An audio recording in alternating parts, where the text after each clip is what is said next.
My name is Nikki, and I covered Chapter 6 of the book The Post-American World by Fareed Zakaria. At the start of the chapter, the author writes, "When we consider whether and how forces of change will affect America, it's worth paying close attention to the experience of Great Britain. The best example of this is comparing some of the wars that each country has fought. The United Kingdom won an easy war in Sudan, then went on to fight the Boer War, thinking it would be just as easy. The UK won this war in the end, but only after sacrificing 45,000 men and spending half a billion pounds. These two wars fought by the UK can be compared to the US winning easily in Afghanistan, then going on to begin their long struggle in Iraq. Despite the Iraq War having massive costs, it will not bankrupt the US. The US GDP is high enough to cover military spending.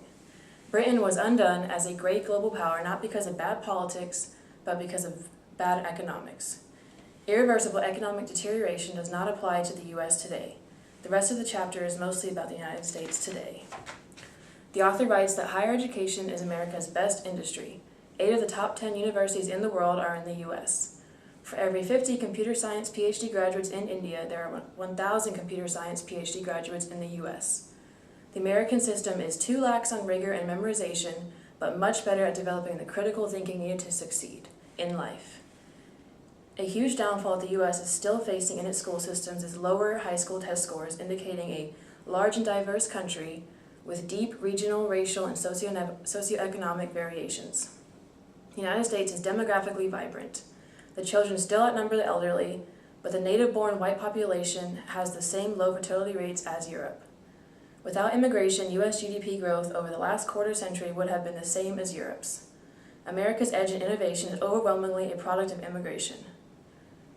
With the baby boomers now reaching retirement age, Medicare threatens to blow up the federal budget. Americans are borrowing 80% of the world's surplus savings and using it for consumption. Americans rarely look around and notice other options and alternatives, convinced that we are number one. But learning from the rest is no longer a matter of morality or politics. Increasingly, it's about competitiveness. America spent so much time trying to make every other country capitalist, they now have more competition than they ever expected. When American companies went abroad, they used to bring with them capital and know-how. But when they go abroad now, they discover that the natives already have money and already know how. There really isn't a third world anymore. An economist named Martin Wolf noted that when describing the changing world, economists used to discuss two basic concepts, capital and labor. These are now commodities widely available to everyone. What distinguishes economies today are ideas and energy. The U.S. has been and can be the world's most important continuing source of new ideas, big and small, technical and creative, economic and political. But to do that, it has to make some significant changes. How will America fare in the future? Look around. The future is already here. Can Washington adjust and adapt to a world in which others have moved up? Can it thrive in a world it cannot dominate?